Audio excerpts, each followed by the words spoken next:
श्री गणेशाय नमः। श्री सरस्वते नमः। श्री गुरुभ्यो नमः। जगद्गुरु नरेंद्राचार्य महाराज की जय। सद्गुरु काडसिद्धेश्वर महाराज की जय। संत शिरोमणि गजानन महाराज की जय। आद्य जगद्गुरु रामानंदाचार्य महाराज की जय। सियावल्लभ रामचंद्र की जय। गुरुर्ब्रह्मा गुरुर्विष्णु गुरुर्देवो महेश्वरा। गुरुर्साक्षात् परब्रह्म तस्मै श्री गुरवे नमः। सार्थ श्रीमद दासबोध दशक 14वा समास 7वा युगधर्म निरूपण। श्रीराम नाना वेश नाना आश्रम सर्वांचे मूळ गृहस्थाश्रम।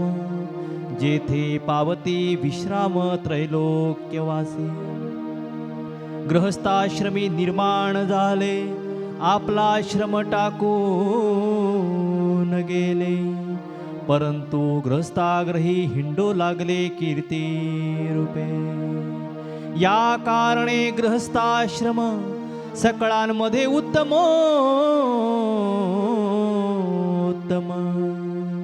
परंतु पाहिजे स्वधर्म आणि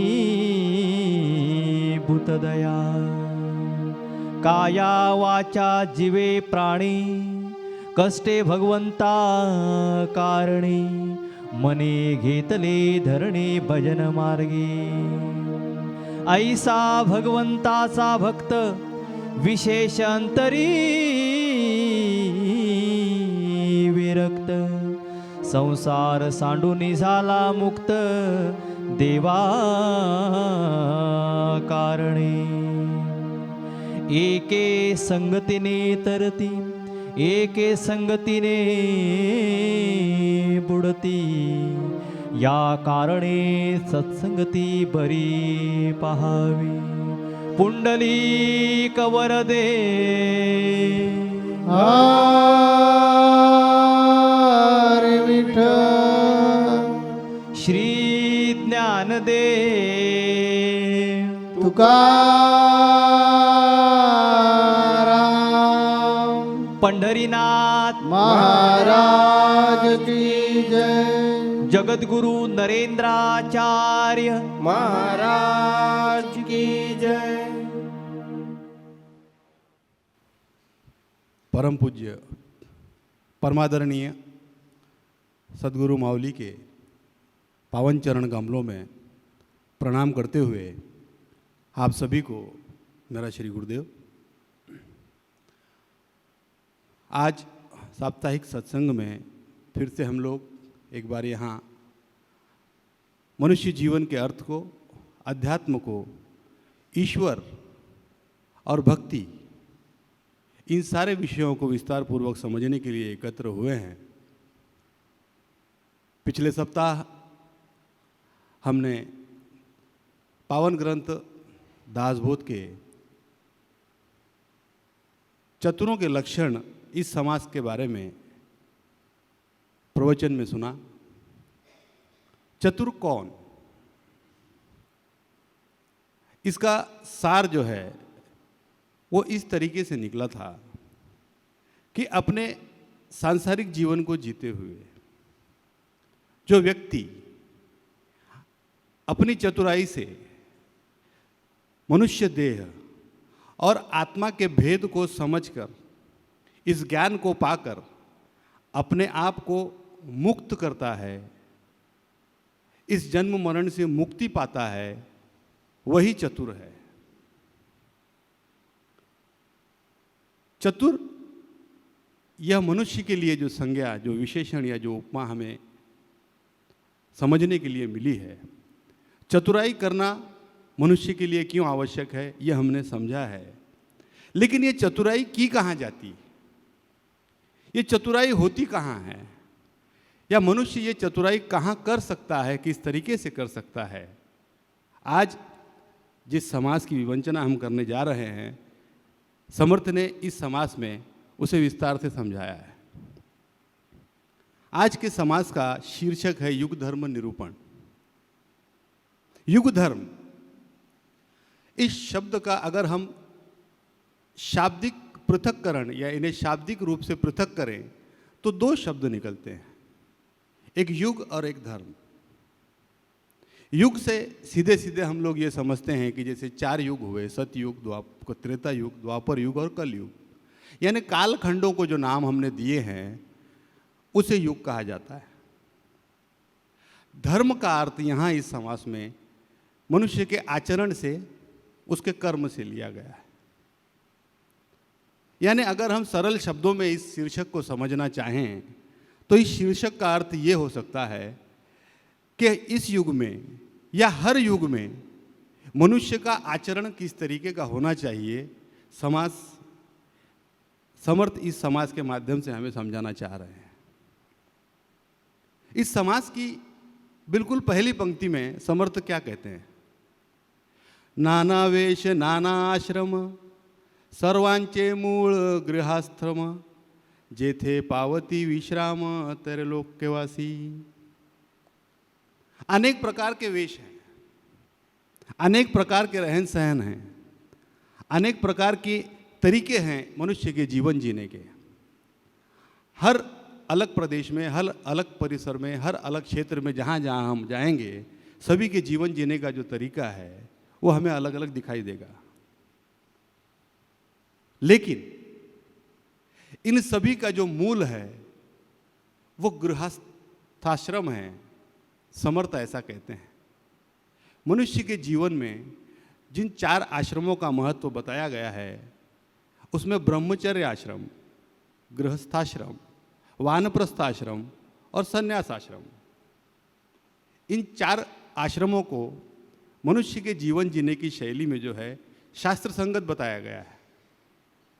लेकिन इन 4 आश्रमों में से समर्थ गृहस्थाश्रम को ही सबसे श्रेष्ठ दर्जा देते हैं।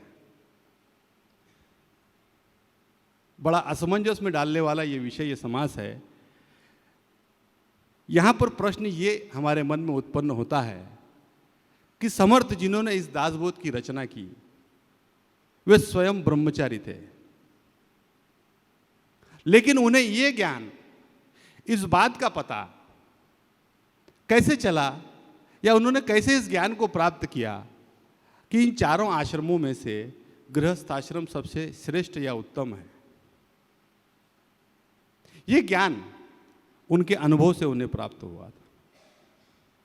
गृहस्थाश्रम क्यों श्रेष्ठ है? आज के अगर इस युग के मनुष्य को, सामान्य मनुष्य को या बद्ध जीव को, किसी को अगर ये कहा जाए कि गृहस्थाश्रम सबसे श्रेष्ठ है तो सर पे हाथ पटक लेगा। अब यहाँ तो झंझट है। मुक्ति पाना है तो संन्यास आश्रम में जाएंगे, गुरु के शरण में जाएंगे, तब हम लोग ज्ञान प्राप्त करके मुक्ति पा सकते हैं। गृहस्थाश्रम तो सबसे बड़ा झंझट का काम है भाई, यही तो सारी झंझट है। क्योंकि एक बार अगर मनुष्य गृहस्थाश्रम में लगा, गृहस्थाश्रम में लिप्त हुआ, तो फिर बाकी सारी बातें, बाकी सारे ज्ञान, संसार की हर बात शून्य हो जाती है। जहाँ घर की चौखट में कदम रखा, सारे आश्रम शून्य हुए।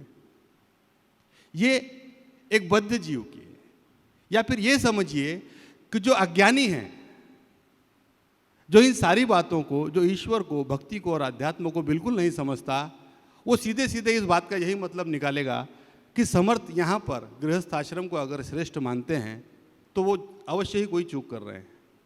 किंतु समर्थ गृहस्थाश्रम को किस तरीके से श्रेष्ठ मानते हैं, ये आगे की पंक्तियों में उन्होंने बताया है। गृहस्थाश्रम श्रेष्ठ कौन सा है?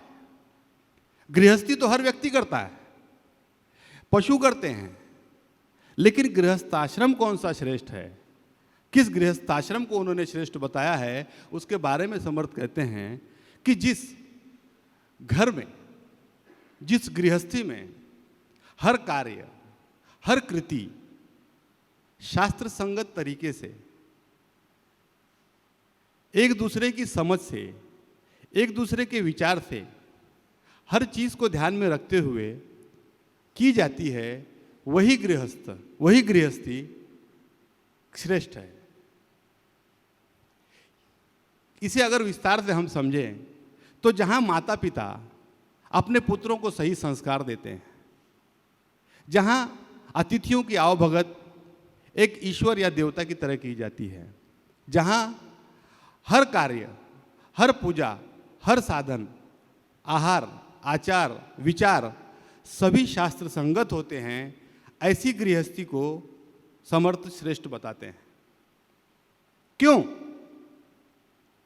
क्योंकि संसार का हर ज्ञानी, यहाँ तक कि देवता, ऋषि, मुनि, महर्षि, तपस्वी, महात्मा, ये सभी इस गृहस्थाश्रम से ही निर्माण होते हैं।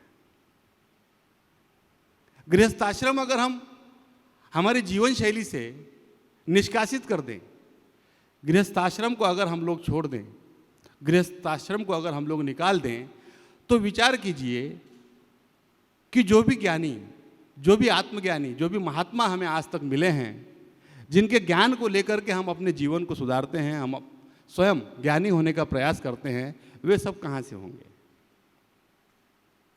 तो समर्थ कहते हैं कि गृहस्थाश्रम इसलिए श्रेष्ठ है क्योंकि ज्ञानी जो है यहीं से निर्मित होते हैं और इसी गृहस्थाश्रम को छोड़ करके आत्मज्ञानी होते हैं और फिर से इसी आश्रम में आकर के अपना जीवन व्यतीत करते हैं।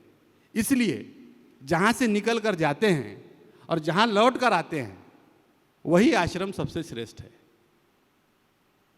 अगर इस विषय में किसी चीज का, क्या किसी प्रसंग का उदाहरण देना हो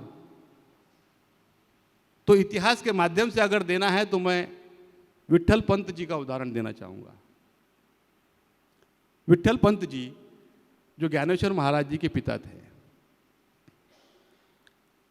वे अपनी गृहस्थी छोड़ करके संन्यास आश्रम के लिए चले गए थे। उनके गुरु रामानंद जी महाराज ने उन्हें फिर से गृहस्थ आश्रम के लिए भेजा।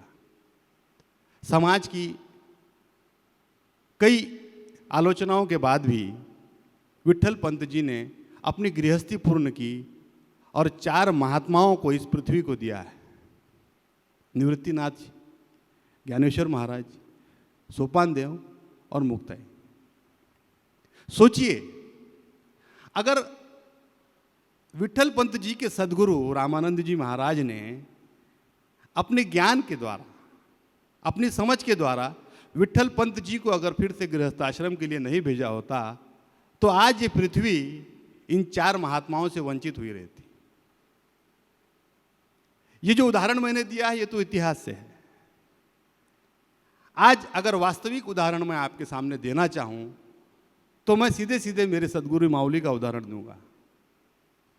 जो भी बातें अभी तक हमने इस समाज में समर्थ के द्वारा लिखी गई, समझी हैं, एक एक शब्द मेरे सदगुरु माउली के ऊपर में व्यवस्थित पूरी तरीके से बैठता है।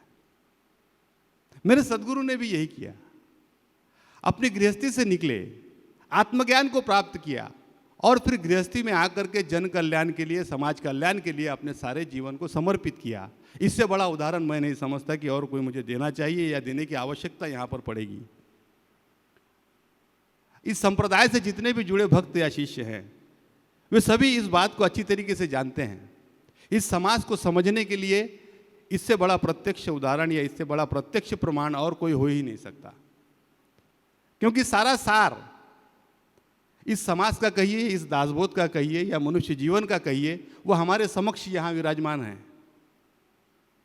इस अध्यात्म में, इस ग्रंथ में जितने भी उदाहरण या जितने भी प्रमाण हमें देने पड़े, मैं समझता हूँ हर प्रमाण जाकर मेरे सदगुरु माउली तक रुक जाता है। और यही सच्चाई है और वास्तविकता को कोई नहीं झुठला सकता। चाहे वो आस्तिक हो, नास्तिक हो, भक्त हो या न हो, शिष्य हो या न हो, या अध्यात्म को मानता हो या न मानता हो, जो समक्ष है उसे प्रमाण की आवश्यकता नहीं। इसीलिए समर्थ ने गृहस्थ आश्रम को सबसे श्रेष्ठ बताया है। आगे समर्थ कहते हैं, सर्व प्रकारे नेमक शास्त्रोक्त करणे काही एक, त्याही मध्ये अलौकिक तो हा भक्ति मार्ग। जिस गृहस्थी में शास्त्र संगत तरीके से सभी कार्यकलाप किए जाते हैं और उसके अलावा जिस गृहस्थी में भक्ति की जाती है, वो गृहस्थी सबसे उत्तम, सबसे श्रेष्ठ है। क्योंकि बाकी के सारे क्रियाकलाप जो हैं वो हमारे सांसारिक क्रियाओं को, हमारे कर्मों को पूरा करने के लिए है। लेकिन अगर ईश्वर को जानना है, अपने आप को जानना है, अपने स्वस्वरूप को पहचानना है, तो सबसे ज़्यादा आवश्यक भक्ति है। और जिस गृहस्थी में इन सभी के साथ भक्ति भी की जाती है, वो सबसे उत्तम गृहस्थी है। इस समाज से हमें शिक्षा क्या मिलती है, वो सारांश तो हम अंत में देखेंगे ही। पहले समर्थ इस समाज में आगे और किन किन विषयों को और किन किन पहलुओं को खोलते हैं वो देखें कि भक्ति जिस गृहस्थी में होती है वो सबसे उत्तम है। ऐसे कई गृहस्थियां हो चुकी हैं जिनमें इस प्रकार से अपना जीवन व्यतीत करते हुए महात्मा अपने अपने घरों से निकले हैं। समर्थ ने स्पष्ट लिखा है, राजे राज्य सांडून गेले, भगवंता कारणे हिंडले, कीर्ति रूपे पावन जाले भूमंडळी। इसका अर्थ यह है कि बड़े बड़े राजा महाराजाओं ने, चक्रवर्ती सम्राटों ने अपना सारा ऐश्वर्य, अपना राज्य, अपना सब कुछ छोड़ करके ईश्वर प्राप्ति के लिए राज्य छोड़कर बाहर निकले, आत्मज्ञान को प्राप्त किया और एक राजा की तरह नहीं बल्कि एक महात्मा की तरह अपनी कीर्ति को प्राप्त किया है। कई उदाहरण ऐसे हम लोग देख सकते हैं। आप भगवान बुद्ध को लीजिए, वे स्वयं राजकुमार थे। भगवान महावीर राजा थे। चक्रवर्ती सम्राट अशोक या फिर अजात शत्रु, राजा जनक, ये सभी इतने महान सम्राट, इतने चक्रवर्ती सम्राट होने के पश्चात भी सब कुछ छोड़ करके ईश्वर के मार्ग पर अपने स्वस्वरूप को जानने के लिए सब कुछ छोड़कर निकले और उन्होंने इस ज्ञान को प्राप्त किया। ईसा पूर्व 269 कलिंग के युद्ध में चक्रवर्ती सम्राट अशोक उस युद्ध को जीतकर अंतिम दिन युद्ध भूमि में जब खड़ा था, इस युद्ध का इतिहास यह है कि इस युद्ध में 1.5 लाख सिपाही बंदी बनाए गए थे और 1 लाख सिपाहियों की मौत हुई थी। उस युद्ध भूमि में उस वक्त जब सम्राट अशोक खड़े थे, उनके आसपास युद्ध भूमि में सारी ओर लाशें बिछी हुई थी। सैनिकों की विधवाएं लाशों के पास बैठ करके विलाप कर रही थी। कई बच्चे अनाथ होकर के अपने पिता की लाशों के पास रो रहे थे। ये सारा दृश्य उस युद्ध भूमि में देख करके सम्राट अशोक का मन इतना व्यथित हुआ। सोचिए, अगर हमारे हाथों कोई एक पक्षी या एक पशु या किसी की मौत अनायास हो जाती है तो हमें कितनी आत्मग्लानि होती है। उस व्यक्ति के मन पे उस वक्त क्या गुजर रही होगी जब वो इतनी लाशों के बीच में खड़ा होगा कि मेरे एक स्वार्थ के कारण इतने लोगों की मौतों का जिम्मेदारी या इतने लोगों की मौतों का जो है पाप मैंने अपने सर पर लिया। उस व्यक्ति के मन की ग्लानि जो है वो हम लोग समझ भी नहीं सकते, ना सोच सकते। और इसी अवस्था में जब वो खड़ा था, उसने देखा एक बौद्ध भिक्षुक उन्हीं लाशों के बीच में से बड़ी आसानी से, बगैर किसी ग्लानि के, बगैर किसी चिंता के, शांति के साथ चला जा रहा था। वो देख करके सम्राट अशोक के मन में तुरंत एक क्षण में परिवर्तन हुआ कि ये कैसे हो सकता है। जहां मैं इतनी आत्मग्लानि से भरा हुआ हूं, इतने दुख से भरा हुआ हूं, इतनी पीड़ा से भरा हुआ हूं, ये व्यक्ति इतनी लाशों के बीच में से, इतने रोने के, इतने विलापों के बीच में से इतनी शांति से कैसे जा सकता है। और उसी ज्ञान को पाने के लिए उन्होंने बौद्ध भिक्षुक उपगुप्त के हाथों दीक्षा ली और फिर उसके बाद बौद्ध धर्म का, बौद्ध स्तूपों का सारी दुनिया में प्रचार और प्रसार किया। सदगुरु का कहना केवल इतना होता है, सदगुरु की इच्छा केवल इतनी होती है कि जिस जन कल्याण के लिए, जिस समाज कल्याण के लिए या जिस ज्ञान को मैंने पाया है, उस ज्ञान को मेरा शिष्य भी सारी दुनिया तक, जहाँ तक मैं नहीं पहुँचा सका हूँ वहाँ तक मेरा शिष्य पहुँचाए। केवल और केवल एक अपेक्षा सदगुरु की अपने शिष्य से हो सकती है, लेकिन उसके लिए शिष्य को पहले उस ज्ञान को प्राप्त करना होता है, उस ज्ञान को पाना होता है। हम लोगों की भी यही अपेक्षा, यही इच्छा होनी चाहिए, यही ध्येय होना चाहिए कि हम भी हमारे सदगुरु के लिए इस कार्य को कर सकें। अहोरात्र, हर पल, हर क्षण हमारी इच्छा यही रहेगी, तभी हम अपने सदगुरु की हर परीक्षा में सफल हो सकेंगे। समर्थ इस समाज में आगे कहते हैं, प्रचिति विण जे ज्ञान तो अवघाची अनुमान, तेथे कैचे परत्र साधन प्राणी असी। कई बार क्या होता है कि गृहस्थी से व्यक्ति निकल गया, कुछ किताबें पढ़ी, किसी की बातें सुनी और ज्ञानी होने के लिए अपना घर छोड़ करके निकल गया, न पूरा ज्ञान ही पाया और न पूरी गृहस्थी की। ऐसे व्यक्ति समाज के लिए बड़े घातक होते हैं, यानी हानिकारक होते हैं। समर्थ इस बात से भी अवगत करा रहे हैं, क्योंकि न खुद तो बने, न किसी को बना पाए, न गृहस्थी कर पाए, न घर का न घाट का। ऐसा व्यक्ति अगर समाज में कहीं घूमता हो, कहीं मिलता हो, तो वो समाज के लिए घातक है। और आज के इस युग में हमारे आसपास में ऐसे कई लोग घूमते हुए हमें दिखाई देते हैं, जिन्हें ज्ञान नहीं है, लेकिन वे अपने आप को महात्मा, ज्ञानी, आत्मज्ञानी हर प्रकार से सिद्ध करने की या बताने की कोशिश करते हैं किसी भी तरीके से। ऐसे ही एक ढोंगी बाबा या अर्धज्ञानी जिसे कहा जाएगा, चंपालाल के गांव में पहुंचे। चंपालाल की नई नई शादी हुई थी, एक साल भर के आसपास हुआ होगा। सभी के यहाँ मिलते हुए चंपालाल के घर जब पहुंचे तो हमारी एक बड़ी अच्छी आदत होती है कि हम लोग किसी भी काम के शुरू होने के बाद तुरंत उसके अंत तक पहुंच जाते हैं। नौकरी लगी तो घर बनाने तक पहुंच जाएंगे, शादी हुई नहीं, बच्चे और उनकी शिक्षा और उनके भविष्य तक पहुंच जाएंगे। ये हमारी एक वृत्ति है, साहजिक वृत्ति है ये, उसके लिए कोई कुछ नहीं कर सकता। उसी तरह चंपालाल जिनकी शादी हुई थी, उनके घर ये बाबा पहुंचे, सेवा चाकरी हुई, भक्ति हुई। चंपालाल जी ने हाथ जोड़े, बाबा संतान की इच्छा है। अब बाबा भी, ऐसे बाबा थोड़े ज़्यादा होशियार होते ही हैं, देख लिया नई नई शादी हुई है, अब संतान तो होगी। बोले ठीक है बच्चा, चिंता मत कर, तेरे नाम से हरिद्वार में एक दिया जलाऊंगा, तेरे आंगन में किलकारियाँ गूंजेगी। दक्षिणा वक्षिणा ले ली, ठीक है बाबा दिया जलाएंगे, सब अच्छा हो जाएगा। चले गए। 8-9 वर्षों के बाद फिर से बाबा उसी गांव से निकले और उन्हें याद आया कि इस गांव में मैंने चंपालाल के घर पे उससे कहा था कि मैं तेरे नाम से दिया जलाऊंगा और तेरे घर में किलकारियाँ गूंजेगी। चल के देखते हैं, अगर उसका काम हो गया है तो आज फिर से कोई बंदोबस्त हो जाए। चंपालाल बाबा जी फिर से उनके दरवाजे पे पहुंचे। घर का दरवाज़ा खुला हुआ था, आंगन में 5-6 बच्चे खेल रहे थे। बाबा पहुंचे, दरवाज़ा खटखटाया, सबसे बड़ा बच्चा आया। बोले बेटा तुम्हारी माता कहाँ है? बोले बाबा जी वो तो अस्पताल गई है, आज हमारा एक नया भाई आने वाला है।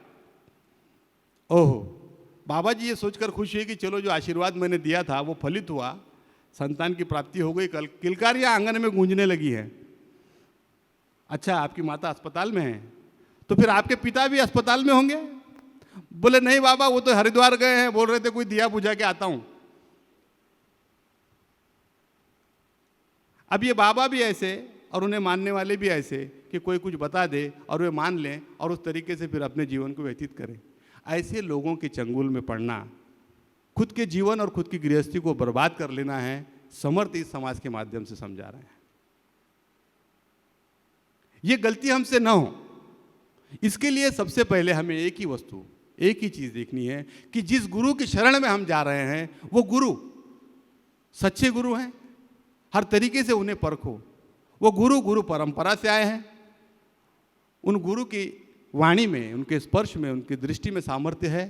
इस सब चीज़ों को परखने के बाद जब हमारे मन में सभी तरीके की तसल्लियाँ हो, मन शांत हो, उनसे मिल करके ये अनुभव हो कि नहीं, इनके पास, इनके शरण में जाने के बाद मैं अपने जीवन को सार्थक कर सकता हूं, ऐसे गुरु के पास जाना, ऐसे गुरु की शरण में जाना ही सबसे अच्छा है।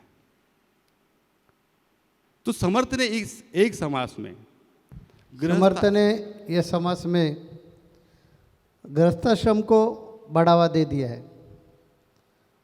अभी अभी हमारे प्रवचनकार ठाकुर ने बताया आपको 4 प्रकार के आश्रम होते हैं, जिसमें ब्रह्मचर्य, गृहस्थाश्रम, वानप्रस्थ और संन्यास। ये चारों आश्रमों में सबसे अच्छा आश्रम है गृहस्थाश्रम। क्यों?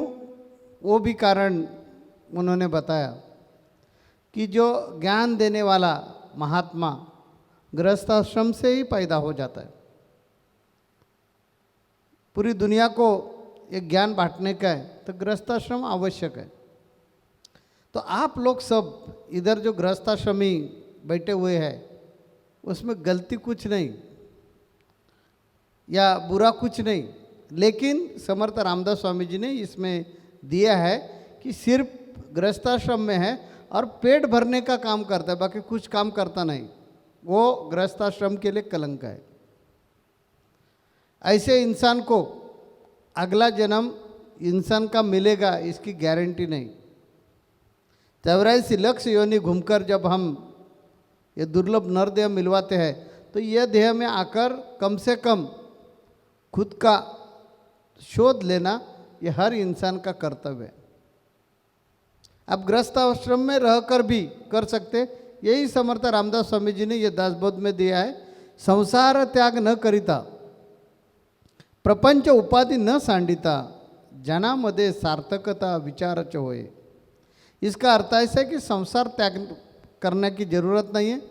प्रपंच में जो अलग अलग प्रकार के मान सम्मान मिलते हैं वो ठुकराने की आवश्यकता नहीं। सिर्फ इतना ही विचार करो कि मुझे इंसान का जन्म मिला है, तो हम इंसान का जन्म लेकर हमारा खुद का कल्याण कैसे करें। आने की वाट कौन, जाने का घाट कौन, ब्रह्मा का कपाट कौन, ये ढूंढना हर इंसान का फर्ज है, क्योंकि ये इंसान बुद्धिवादी है, उनको प्रगल्भ बुद्धि मिल गई है। तो इंसान जन्म का अंतिम ध्येय है स्वस्वरूप का ज्ञान। यह स्वस्वरूप का ज्ञान प्रपंच में रहकर भी मिलवा सकते हैं, इसीलिए उन्होंने मेरा उदाहरण दे दिया। तो प्रपंच छोड़ने की ज़रूरत नहीं, आपको पुराण इतिहास इसका उदाहरण उनको योग्य नहीं लगा, इसी कारण मेरा उदाहरण दे दिया। आज सचमुच में आपके सामने दिख रहा है, तो ये हमें शक्य है, तो आपको क्यों नहीं शक्य होगा? आपको भी शक्य हो जाएगा। संसार उसके लिए बिल्कुल बीच में नहीं आता। ये जो संसार उन्होंने दिया है, भगवान ने दिया है, हमें भी भगवान ने दे दिया है, हम भी भगवान की देन है, ये ध्यान में रख दिया और सब में भगवान ही है ऐसे समझकर संपूर्ण श्रेय जो है वो भगवान को दे दिया। तो मुझे नहीं लगता है कि प्रपंच छोड़ना पड़ेगा परमार्थ के लिए। परमार्थ आप इजी कर सकते हैं। परमार्थ करने के लिए इतना ही चाहिए कि ये मेरा, वो मेरा, वो मेरा, ये जो माया या प्रपंच की जो आसक्ति उतनी ही छोड़नी चाहिए। संत तुकडोजी महाराज का एक अभंग है, सांगा मी काय करू, भक्ति करू की पोट भरू। उसमें उन्होंने लिखा है, भक्ति करून जो पोट भरे, तुकड़ा म्हणे त्याला मोक्ष मिळे। इसका अर्थ ऐसा कि जो भक्ति करते हैं और प्रपंच भी करता है, यानी परमार्थ भी करता है और प्रपंच भी करता है, उनको मोक्ष मिलने वाला है। तो आप लोग समझदार है, ज्ञानी हैं, आपको प्रपंच छोड़ने की आवश्यकता नहीं। आपने इतना किया कि हर हफ्ते में सत्संगों को आ गए। गुरु महाराज जो अलग अलग प्रबोधनकार के माध्यम से और खुद जो मार्गदर्शन कर रहे हैं, वो मार्गदर्शन सुनकर अपने में बदलाव किया और आप जो और दूसरों को जीने में सहायता करो, ऐसा हमारा दिल बन गया। तो मुझे लगता नहीं है कि आपको प्रपंच छोड़ने की आवश्यकता है।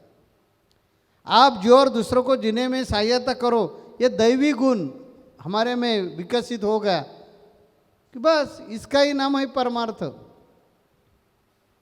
हम पूरे चराचर में हैं, हम किसी पर उपकार नहीं करते, मेरा कर्तव्य करते हैं, मेरा फर्ज है, ऐसे समझकर हम लोगों से बर्ताव किया, लोगों के सुख दुख में हम सहभागी हो गए कि संकुचित प्रकार हमसे हट जाएगा और हम व्यापक बन जाएंगे, विशाल बन जाएंगे और प्रपंच में रहकर परमार्थी हो सकेंगे। जब तक हमारे हाथों से सही परमार्थ नहीं होता तो जीना व्यर्थ है। समर्थ रामदास स्वामी जी ने ही बताया कि परमार्थी तो राज्यधारी और परमार्थ नहीं तो भिखारी। जो परमार्थ करता नहीं, सिर्फ मेरी बीबी, मेरे बच्चे, मेरा मकान, मेरे प्रॉपर्टी, मेरा अमुक, मेरा तमुक, उनका जीना और कुत्ते का जीना, इसमें कुछ भी फर्क नहीं। लेकिन जो खुद के लिए जीता है और समाज के लिए जीता है, वही भाग्यशाली, वही भाग्यवान है। ऐसे गृहस्थी जरूर चल सकेगा और ऐसे ही गृहस्थी प्रपंच में रहकर परमार्थ करेगा। ये समाज का उद्देश्य है। तो आपको समर्थ रामदास स्वामी जी ये कहना चाहते हैं कि आप प्रपंच में जरूर रहिए, प्रपंच में जो आनंद है वो जरूर उठा लिए, लेकिन मन से निवृत्त होकर। ये देखिए, ऐसा वस्त्र पहना तो ये सन्यासी नहीं होता, ये वस्त्र सन्यासी नहीं बनाता। सन्यासी होने के लिए मन सन्यासी होना चाहिए, मन निवृत्त होना चाहिए, तो असली सन्यासी। नहीं तो कुत्ते का भी कभी कभी जो रंग है वो ऐसे कलर का रहता है, तो वो क्या सन्यासी है क्या? वैसे आपका मन जो संसार में फंसा हुआ है, ये मन को हम जब निवृत्त करेंगे तब हमें प्रपंच में रहकर भी मोक्ष मिलेगा। ऐसे समर्थ रामदास स्वामी जी को समझाने का है। अभी हमारा टाइम खत्म हो गया, इस कारण हम अगले सत्संग में वापस मिलेंगे। श्री गुरुदेव। जगत गुरु नरेंद्राचार्य महाराज की जय। सद्गुरु काड़ सिद्धेश्वर महाराज।